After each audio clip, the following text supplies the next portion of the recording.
No one noticed the alien girl starving herself at first. On a crowded cargo ship crossing the darkest parts of space, people rarely paid attention to quiet passengers. Everyone was busy surviving. Everyone was tired. Everyone had their own problems. But one man finally did notice Dot, and when he discovered the truth, the entire ship would fall silent. The cargo vessel Mercy of Dawn had been traveling for 23 days without stopping. It was an old human ship, patched together from different stations and repairs. The engines groaned every time they jumped through hyperspace, and the corridors smelled like metal, oil, and recycled air. It wasn't a comfortable ship, but it was safe enough. The ship carried many kinds of passengers. Human miners returning from distant colonies, alien traders escaping unstable systems, refugees from small border wars that no one in the central galaxy even talked about anymore. Food was limited on ships like this. Every passenger received the same amount of rations each day. Nothing more, nothing less. The system was strict because it had to be. If supplies ran out in deep space, no one would survive. That was why Daniel Voss noticed the problem. Daniel was the ship's chief maintenance officer. A tall human in his late 30s, with tired eyes and grease always on his hands. He spent most of his days inside engine tunnels, fixing broken valves and replacing burnt circuits. He rarely visited the mess hall during the normal meal hours. Usually, he ate late, when most of the crew had already gone back to work or to sleep. But during those quiet meals, he began to see something strange. A small alien girl always came to the food line. She waited patiently, holding a metal tray with both hands. When the machine placed a portion of protein paste, grain cubes, and nutrient broth on her tray, she always said the same words in soft, careful English. "Thank you." Then she walked away. At first, Daniel didn't think much about it. Many passengers preferred to eat alone. Some aliens had strange eating habits. Some only ate at certain hours. But after a few days, he noticed something odd. He never actually saw her eat. The girl would sit at a table in the corner of the mess hall. She would look at the tray for a few minutes, sometimes stirring the broth slowly with a spoon. Then, when no one seemed to be watching, she quietly stood up and left. The tray stayed behind. Full. The first time Daniel saw it, he assumed she simply wasn't hungry. Maybe her species required less food. Maybe she had eaten earlier.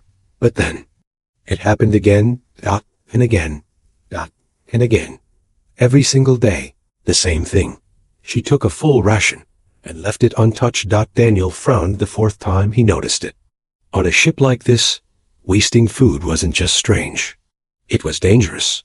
One evening, he decided to ask the mess hall manager about it. "Hey," Daniel said, leaning on the counter. "That small silver-eyed girl, the quiet one, does she ever eat?" The manager looked confused. "Which girl?" Daniel pointed across the room. The alien girl was sitting alone again, staring quietly at her tray. The manager shrugged. "I've seen her come here every day. She takes her ration like everyone else. But does she eat it?" The man watched her for a moment, then slowly shook his head. "Now that you mention it, I don't think I've ever seen her actually eat." Daniel crossed his arms. "That's been happening for weeks." The manager's expression changed. "Weeks?" Daniel nodded. They both looked back toward the table. The girl was thinner than most passengers now. Her shoulders looked fragile beneath her simple gray clothes. Her hands trembled slightly as she held the spoon. But still, she didn't eat. After a minute, she carefully placed the spoon back down. Then she stood up, lifted the tray, and walked quietly to the waste recycler. Daniel watched closely. Instead of throwing the food away, she did something else. She looked around. Quickly. Carefully. Then she slipped the food containers into a small cloth bag, hidden under her jacket. Daniel blinked. What the hell? The girl left the mess hall before anyone else noticed. Daniel stared at the door. She had disappeared through. Why would someone starve themselves on purpose? And why hide the food? Something about it didn't feel right. Something about it felt wrong. Very wrong. So the next night, Daniel Voss decided to follow her. The next night, Daniel Voss did not sit down to eat.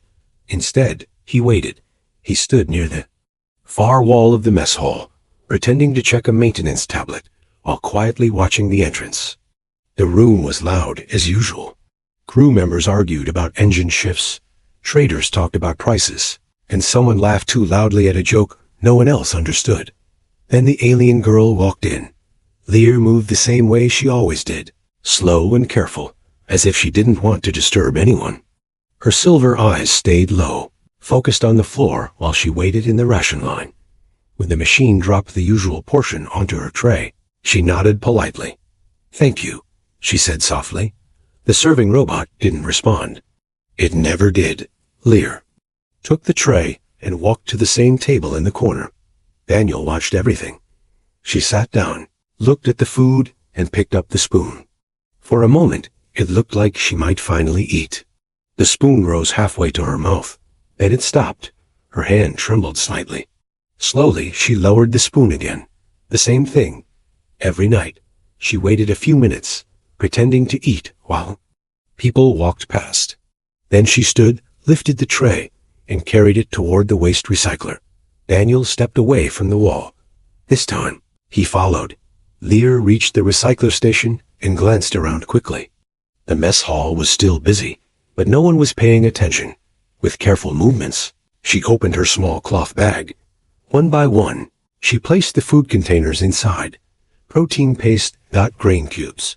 Nutrient broth, not a single bite missing. Then she closed the bag, tucked it under her jacket, and walked out of the mess hall. Daniel followed her at a distance. The corridors at mercy of dawn were long and dim. Half the lights flickered, and the hum of the engines echoed through the metal walls. Lear walked quickly but quietly, turning into smaller service passages that most passengers never used. Daniel frowned. Those corridors didn't lead to sleeping quarters. They led to cargo storage. After several turns, the girl finally stopped near a sealed storage door. She looked around again, her silver eyes sharp and nervous. Daniel quickly stepped behind a pipe conduit so she wouldn't see him. Lear tapped a small code into the door panel. The door slid open with a soft hiss. Then she slipped inside. Daniel waited a few seconds before slowly approaching the door. "What are you doing, kid?" he whispered to himself. The door hadn't fully closed. Through the narrow opening, he could hear something. A small sound. A weak sound. It almost sounded like breathing. Daniel pushed the door open slightly and looked inside. The cargo room was dark, lit only by a small emergency lamp in the corner. At first, he saw nothing. Then his eyes adjusted, and Daniel froze. There were shapes on the floor. Small shapes. 3 of them. 3 alien children. They were curled together under a pile of old thermal blankets. Their skin was pale, their eyes half closed with exhaustion. They looked even younger than Lear. One of them coughed weakly. Another looked up as Lear approached. The moment they saw the bag in her hands, their eyes filled with hope. "You brought food?" one of them whispered in a fragile voice. Lear knelt beside them quickly. "Yes," she said gently. "Eat slowly, okay? Your bodies still need time." She opened the bag and carefully handed out the containers. The children grabbed the food, like they hadn't eaten in days. Maybe they hadn't. Daniel stood frozen in the doorway, barely breathing. 3 hidden children, on a ship with strict ration control, and somehow, no one knew they were here. Lear didn't eat a single bite. She simply watched them, making sure they ate first. After a few minutes, one of the smaller children looked at her. "Aren't you hungry?" the child asked quietly. Lear smiled, a tired, gentle smile. "I've been full before," she whispered softly. Then she looked at the children with warm eyes and said something that made Daniel's chest tighten. "They haven't."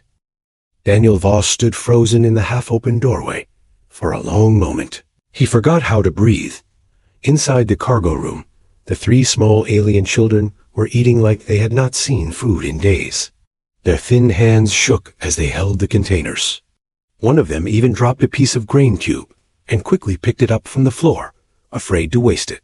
And Lear, she only watched them. She didn't take a single bite. Daniel slowly leaned back against the wall outside the room, his mind racing. The ship had strict passenger logs. Every life form on board had to be registered before departure. That was standard protocol for deep space travel. But those 3 children were not on any list, which meant only one thing. They were stowaways, and if the captain discovered them, the consequences would be serious. Food supplies were calculated carefully for every passenger. Extra mouths meant risk. Some captains would send stowaways to the nearest station, others would simply lock them in cryopods until the next port. Daniel rubbed his forehead slowly, but looking at those children, weak, frightened, barely able to stand, he knew something worse. They would never survive cryosleep. Inside the room, one of the children finished the last piece of protein paste and looked at Lear again. "You didn't eat," the child said. Quietly, Lear shook her head. "I'm not hungry tonight." That was a lie. Daniel could see it clearly now. Her cheeks were hollow. Her arms looked too thin under her sleeves. Even sitting still seemed to take effort. She had been giving them her food. Every single day. Weeks of rations. Weeks of hunger. Suddenly, one of the children noticed the door. His eyes widened in fear. Someone's there. The other 2 froze instantly. Lear turned quickly toward the entrance. For a brief second, Daniel considered walking away, but it was too late. Their eyes met. Lear's silver gaze filled with panic. She stood up quickly and stepped in front of the children, shielding them with her small body like a protective wall. "Please," she said immediately, her voice shaking. "Please don't tell anyone." Daniel slowly stepped into the room, raising his hand slightly to show he meant no harm. "Easy," he said quietly. "I'm not here to hurt anyone." The children pressed closer together behind Lear. "Are you going to tell the captain?" one of them whispered. Daniel didn't answer right away. Instead, he looked around the cargo room. It was cold here. The emergency lamp barely gave any light. Old storage crates had been pushed aside to create a small space where the children could hide. Someone had stacked blankets and empty containers to make a rough sleeping area. They had been living here alone, out in the dark, for weeks. Daniel finally looked back at Lear. "You smuggled them onto the ship," he said quietly. Lear lowered her eyes. "Yes." "Why?" "For." A moment, she didn't answer. Then she slowly knelt beside the children again. "They would have died if I didn't." Daniel frowned. "What happened?" Lear took a slow breath. "Our world was attacked," she said softly. "Pirates burned the cities and took the adults as workers. The young ones they left behind." Daniel felt his stomach tighten. The children listened silently. They had heard this story before. "I found them hiding in a broken shelter." Lear continued. "They hadn't eaten for 3 days. They were too weak to travel. The evacuation ships only took registered passengers." "So you hid them?" Daniel said. Lear nodded. "I used a cargo loading chaos. I brought them inside containers." "That's insane," Daniel muttered. Double quotes, yes. She didn't argue. She simply accepted it. Daniel looked at the children again. "Why? Not tell someone on the ship?" he asked. Lear shook her head slowly. "Because rules matter more than strangers." Her voice was calm, but there was sadness inside it. "They would remove them," she continued, "or put them in cryo until the next port." Daniel knew she was right. The silence in the cargo room grew heavy. One of the smallest children tugged gently on Lear's sleeve. "Are we in trouble?" the child whispered. Lear placed a comforting hand on his shoulder. "No," she said softly, but Daniel could see the truth. She wasn't sure. Then Lear looked back at him. Her silver eyes were tired, but determined. "You can report us," she said quietly. "I understand if you do." Daniel crossed his arms. "And if I don't?" Lear hesitated. Then she answered honestly. "Then maybe they live." Daniel Voss stood there for a long moment, staring at the 4 small figures in the cargo room. The engine hum echoed through the metal walls, and the dim emergency lamp flickered above them. Finally, Daniel let out a slow breath. "I'm not reporting you," he said. The 3 children looked up in surprise. Even Lear seemed shocked for a moment. But Daniel added, raising a finger, "This situation is worse than you think." Lear frowned slightly. "What do you mean?" Daniel pointed at the nearly empty food containers. You've been feeding them with your rations for weeks. That means the ship's food records are already wrong. Supply logs are checked every few days. When they realize someone hasn't been eating their portion, they'll start asking questions. Lear's shoulders slowly lowered. She hadn't. And when they start searching the ship, Daniel continued, they'll find you. The cargo room became silent again. One of the children gripped Lear's sleeve tightly. Are they going to take us away? He asked in a small voice. Daniel didn't answer immediately. Because the truth was, he didn't know. The captain of Mercy of Dawn was a strict woman. Fair, but strict. She followed regulations carefully, especially when supplies were involved. 4 unregistered passengers could cause serious trouble. Daniel rubbed the back of his neck. There might be another way, he said slowly. Lear looked up at him. What way? Daniel walked over to a nearby crate and sat on it. First, he said, I need to know something. Lear nodded. Back on your world, when the pirates attacked. How did you survive? Lear hesitated. For the first time since Daniel had seen her, she looked uncomfortable answering. They didn't see me, she said quietly. Daniel frowned. Why? Lear looked down at her hands. They were not looking for someone like me. What does that mean? For a few seconds, she didn't respond. Then she lifted her head and looked directly at him. Her silver eyes seemed different. Now, deeper somehow. I am not exactly what you think I am, she said. Daniel raised an eyebrow. What are you talking about? Lear took a slow breath. I did not come from that destroyed city. Daniel's expression hardened. Then where did you come? From? The 3 children looked nervous now. One of them whispered, Lear, but she gently placed a hand on his shoulder. It's okay, she said softly. Then she turned back to Daniel. My species has a natural ability, she explained. Our bodies store energy differently than most life forms. We can survive long periods without food. Daniel blinked. How long? Lear answered calmly. Sometimes months. Daniel sat up straight. Months? She nodded. That is why I gave them my rations. My body can survive it. Theirs cannot. Daniel stared at her, trying to process what he had just heard. But that wasn't the real surprise. Lear continued speaking. There is something else you should know. Daniel slowly folded his arms. I'm listening. Her voice dropped slightly. The pirates who destroyed that world. They were not searching for workers. Daniel felt a strange chill run through him. Then what were they searching for? Lear's silver eyes met his again. Me. The cargo room suddenly felt much smaller. Daniel leaned forward slowly. You're telling me those pirates attacked an entire planet for you? Lear nodded. Quietly. Yes. Why? For the first time, her calm expression cracked slightly. Because my species is very rare, she said. And extremely valuable. Daniel's mind raced. Valuable? What kind of valuable? He asked. Lear looked down again. When our bodies store energy, it becomes something else over time. Daniel waited. Her next words came out almost like a whisper. Medicine. Daniel's heart skipped a beat. What? Lear swallowed. Our biology can create a powerful healing compound when we fast long enough. It can repair organs, cure diseases, even extend life. Daniel felt the weight of that sentence hit him all at once.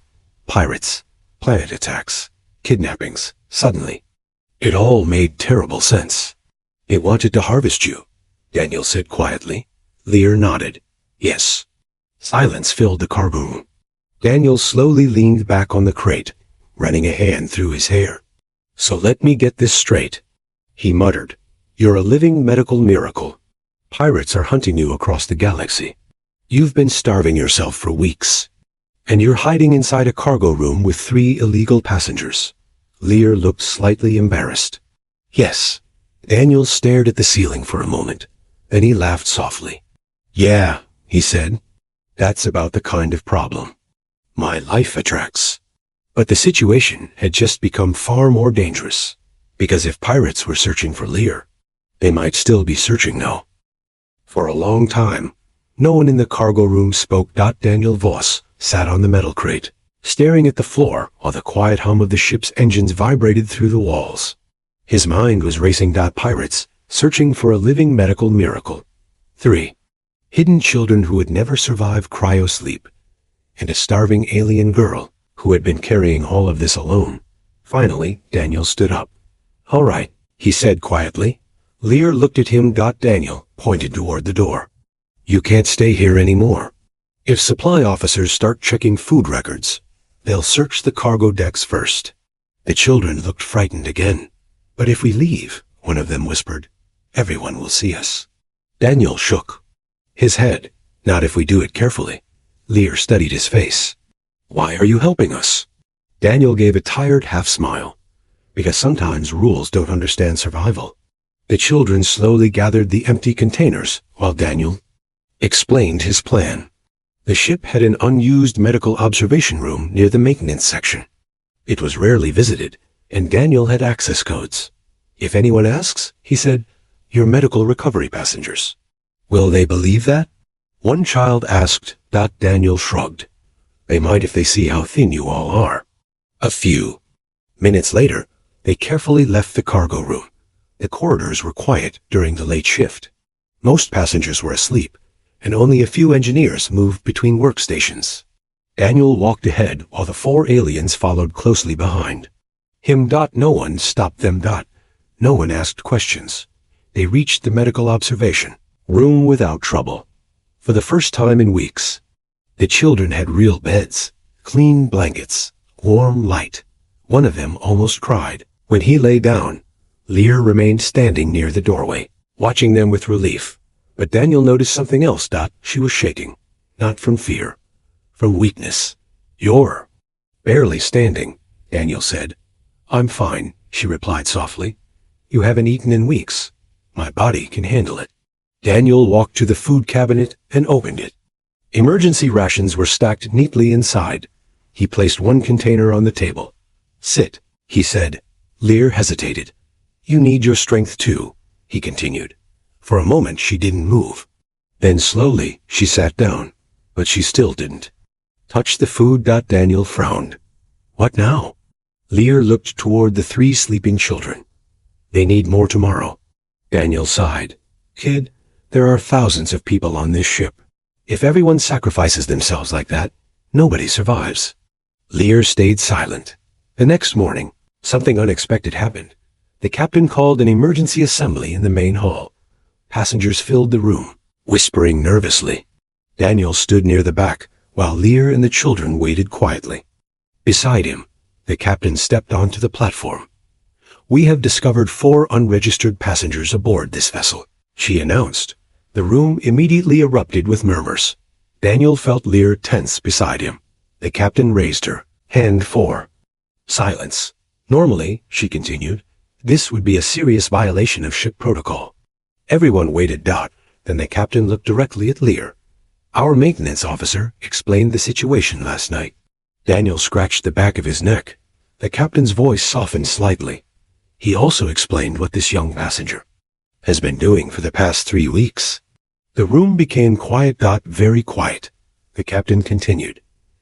"She has been giving away every single ration she received, so that 3 children could survive." Passengers began looking at Lear, some with surprise, some with disbelief, some with quiet respect. The captain stepped down from the platform and walked closer. She stopped directly in front of the small alien girl. "You have something many civilizations forget," the captain said. Lear looked confused. "What is that?" The captain answered simply, "Humanity." The room fell completely silent. Then the captain asked the question everyone had been wondering. "Why did you do it?" she asked. Lear looked around at the hundreds of faces watching her. Humans, aliens, crew members, strangers, all, waiting for her answer. She spoke softly. "I've been fooled before." The room stayed silent. Then she gently placed a hand on the shoulder of the smallest child beside her. "They haven't." No one spoke. No one moved. For a long moment, the entire ship stood in silence. Then someone near the back slowly placed a ration pack on the floor. Another passenger did the same dot, then another, and another. Within minutes, a small mountain of food began forming in the center of the hall.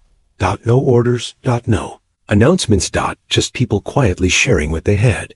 Daniel looked down at Lear. You realize, he said with a small smile, you just fed half the ship's conscience.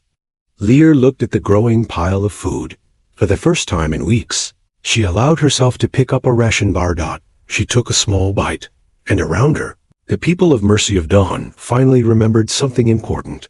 Sometimes the smallest person in the room carries the biggest heart in the galaxy.